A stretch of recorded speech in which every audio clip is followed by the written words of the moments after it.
ইসলামকে বিক্রি করে, ওরা সবচেয়ে বড় ধর্ম ব্যবসায়ী। যাদের হাতে যায় ক্ষমতা, দেশ যেন বাপের ভিটা, রাখতে চেয়ার শুরু করে বিদেশিদের পাচাটা। বিদেশিদের কথা মতো চালায় ওরা নিজের দেশ। দেখতে দেখতে গোল্লায় গেল আমার সোনার বাংলাদেশ। দেখতে দেখতে গোল্লায় গেল। একে একে শেষ করেছি, সবার দেখা হইল শেষ। দেখতে দেখতে গোল্লায় গেল আমার সোনার বাংলাদেশ। কেউ দিল না, সবাই নিল, আমরা যে কলুর বলদ। সারা বছর নেয় না খবর, নির্বাচনে খুব দরদ। কেউ দিল না, সবাই নিল, আমরা যে কলুর বলদ।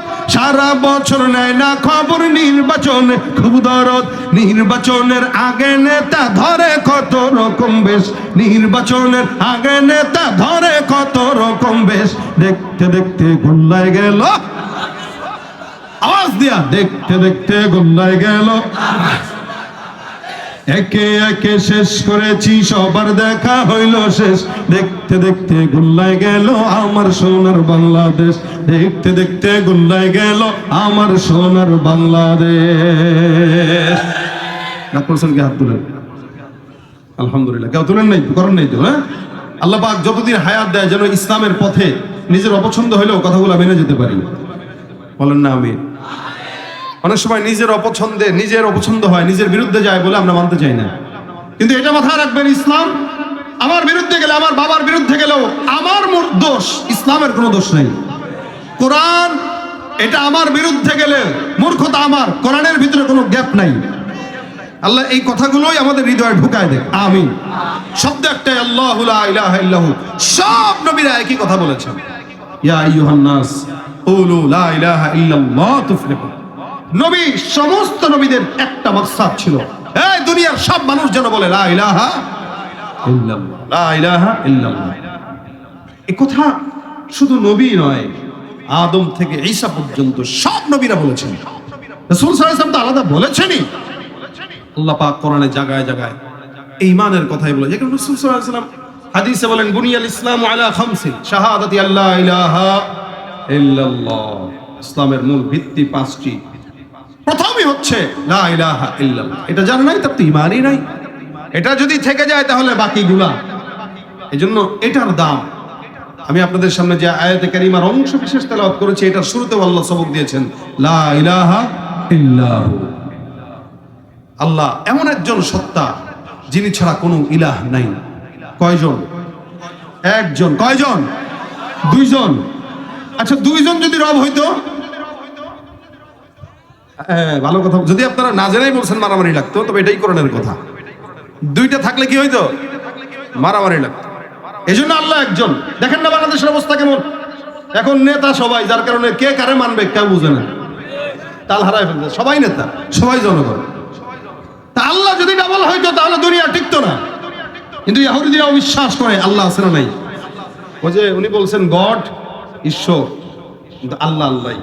ওরা বলে ঈশ্বর, কেউ বলে গড, কেউ বলে ভগবান। আমরা বলি তারা ভগবান বলে বলে আল্লাহর সাথে শরীক করে, তারা ঈশ্বর বলে বলে আল্লাহর সাথে শরীক করে।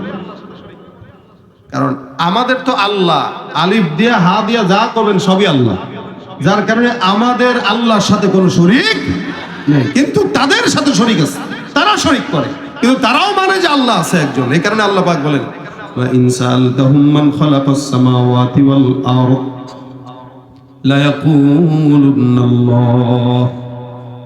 আমার আল্লাহ পাক রব্বুল আলামিন বলেন, নিশ্চয়ই তাদেরকে যদি তোমরা প্রশ্ন করো, যদি তাদেরকে প্রশ্ন করা হয়, ওয়ালা ইন সাআলতাহুম মান খালাকাস সামাওয়াতি ওয়াল আরদ, আসমান আর জমিন সৃষ্টি করেছেন কে, এটা যদি তাদেরকে বলে, ওই ইহুদি নাসারা মুশরিকদেরকে যদি প্রশ্ন করা হয়, তারা এক কথায় জবাব দিয়া বলবেন, লা ইয়াকুলুনাল্লাহ।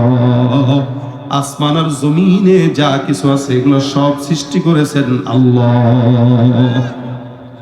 এটার বাইরে যদি আপনি তাদেরকে প্রশ্ন করেন, ইন সাআলতাহুম মান খালাকাহুম লা ইয়াকুলুনাল্লাহ, তাদেরকে কে প্রশ্ন করলো, প্রশ্ন যদি করা হয়, আল্লাহ পাক রব্বুল আলামিন বলে এই প্রশ্নের জবাবেও তারা একটা জবাব দিয়া বলবে, আল্লাহ সৃষ্টি করেছেন। কে সৃষ্টি করেছেন? আল্লাহ। আমার আল্লাহ পাক রব্বুল আলামিন বলেন এরাও আল্লাহকে বিশ্বাস করে, এরাও আল্লাহকে মানে, কিন্তু পার্থক্য কোথায়? আমার আল্লাহ পাক অন্য জায়গায় বলে দিয়েছেন ওয়াকালাতিল ইয়াহুদু উযাইরুন ইবনুল্লাহ ওয়াকালাতিন নাসারাল মাসীহু ইবনুল্লাহ। আমার আল্লাহ পাক রব্বুল আলামিন এই জায়গায় বান্দার পরিচয় তুলে ধরলেন। কোন বান্দা আল্লাহর সঙ্গে অন্য কাউকে শরীক করে না, এটা পরিচয় শুনে নাও। আমার আল্লাহ পাক ডাক দিয়ে বলেন ওয়াকালাতিল ইয়াহুদু উযাইরুন ইবনুল্লাহ, উযাইর একজন পয়গম্বর, যেই পয়গম্বরকে আল্লাহ পাক জমিনের মধ্যে আদম থেকে ঈসা পর্যন্ত একটা সিরিয়ালের মধ্যে দিয়েছিলেন।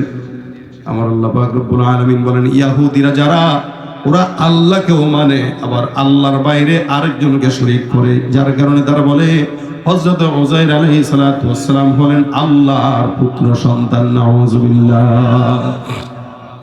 ইহুদিরা বলে উযাইর আল্লাহর সন্তান, নাসারারা কি বলে ঈসা, আল্লাহ পাক রব্বুল আলামিন বলেন ওয়াকালাতিন নাসারুল মাসীহু ইবনুল্লাহ। ইহুদিরা বলে উযাইর আল্লাহর পুত্র, নাসারারা বলে, খ্রিস্টানরা বলে ঈসা আল্লাহর সন্তান। নাউযুবিল্লাহ। একদল বলে এ আল্লাহর সন্তান, আর একদল বলে ও আল্লাহর সন্তান। কিন্তু আল্লাহ পাক রব্বুল আলামিন মুসলমানদেরকে সবক শিখিয়ে দিলেন কুল হুয়াল্লাহু আহাদ আল্লাহুস সামাদ লাম ইয়ালিদ ওয়া লাম ইউলাদ ওয়া লাম ইয়াকুল লাহু কুফুয়ান আহাদ। আমার আল্লাহ পাক রব্বুল আলামিন আপনাকে আমি শিখিয়ে দিলেন তোমরা একমাত্র আল্লাহর ইবাদত করো, যিনি একক, যিনি রব, যিনি কারো থেকে জন্ম নেয় নাই, কাউকে জন্ম দেয় নাই।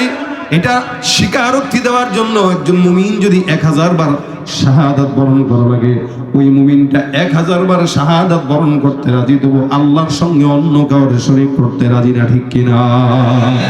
এটা আপনার আমার ইমানি দায়িত্ব, এটাই আপনার আমার কাজ। আল্লাহর সঙ্গে অন্য কাউকে শরীক করা যাবে না। যার কারণে আল্লাহ পাক রব্বুল আলামিন সবক শিখিয়ে দিলেন আল্লাহু লা ইলাহা ইল্লাহু আল হাইয়ুল কাইয়্যুম লা তাখুযুহু সিনাতুন ওয়ালা নাওম। বলেন তো আয়াতের নাম কি? বলেন না, জোরে বলেন। আল্লাহ পাক রব্বুল আলামিনের হাবিব সাল্লাল্লাহু আলাইহি ওয়াসাল্লাম বলেন এটা এত দামি আয়াত। আল্লাহ পাক রব্বুল আলামিনের নবী বলেন কোরআনের মধ্যে সব আয়াতের মধ্যে সবচাইতে ফজিলতপূর্ণ আয়াতটাই হলো আয়াতুল কুরসি।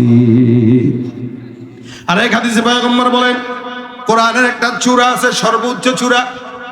দেখবেন কোন একটা পাহাড়ের ভিতরে যদি যান, ওই পাহাড়ের একটা সাইড থাকবে, আবার একটা চূড়া থাকবে। আল্লাহ রাসূল সাল্লাল্লাহু আলাইহি ওয়াসাল্লাম বলেন পবিত্র কোরআনের সর্বোচ্চ চূড়া হলো সূরাতুল বাকারা, আর সূরা বাকারার সর্বোচ্চ চূড়া হলো আয়াতুল কুরসি। সুবহানাল্লাহ। ভাইরা আমার, শুধু তাই না, আল্লাহর নবী সাল্লাল্লাহু আলাইহি ওয়াসাল্লাম আরো বলেন আয়াতুল কুরসিটার এত দাম। আমার পয়গম্বর বলেন আয়াতুল কুরসি এত ফজিলতপূর্ণ। আল্লাহর নবী বলেন আয়াতুল কুরসির আলাদা একটা জিহ্বা আছে, দুইটা ঠোঁট আছে। সুবহানাল্লাহ। আপনার আমার যেমন দুইটা ঠোঁট, একটা জিহ্বা, এই জিহ্বা দিয়ে আমরা কার গোলামি করি? আর এটা কি জিহ্বা দিয়া নেতার স্লোগান দিয়া লাভ নাই। জিহ্বা দিয়া যতক্ষণ থাকবে লা ইলাহা ইল্লাল্লাহ। আমার নবী ডাক দিয়া বলেন আয়াতুল কুরসির একটা জিহ্বা আছে, দুইটা ঠোঁট আছে।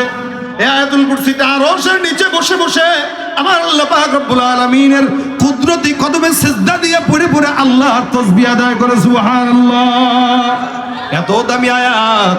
আল্লাহ রাসূল সাল্লাল্লাহু আলাইহি ওয়াসাল্লাম বলেন কোন ইমানদার বান্দা যদি এই আয়াতটাকে বারবার তেলাওয়াত করে, ফজিলতপূর্ণ আয়াত, কারণ এই আয়াতে আমার আল্লাহ পাকের সমস্ত জাত আর সত্তার গুণগান গেয়েছেন, যার কারণে শুরুতেই শিখিয়ে দিয়েছেন আল্লাহু লা ইলাহা ইল্লাহু।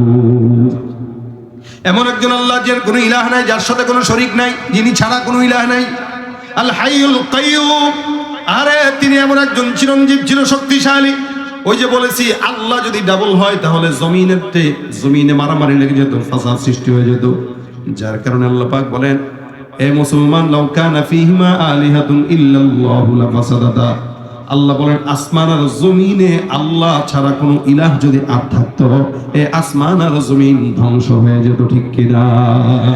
কারণ একদল কইতো না, এক আল্লাহ কইতো আমি এরে পাস করে, আরেক আল্লাহ কইতো না আমি উড়ে দেব, ঠিক না? এক আল্লাহ বলতে আমি এই জায়গায় বৃষ্টি দেবো, আরেক আল্লাহ বলতো না এখন বৃষ্টি দেওয়া দরকার নাই। কেন? এই এলাকার মানুষের সাথে আমার সম্পর্কটা তেমন ভালো না। স্বাভাবিক। দেখেন না, সরকার যখন দুইটা হয়, একটা বিরোধী দল একটা সরকারি দল, তো তো বিরোধী দল যে এলাকায় থাকে ওই এলাকার রোডঘাট সুন্দর হয় না, রাস্তাঘাট পুকুর, আপনাদের এলাকায় আসছি রাস্তাঘাটের অবস্থা, তার মানে আপনার বিরোধী দল ছিলেন, এখানে আপনাদের রাস্তার হালত এরকম। আবার যখন সরকারি দল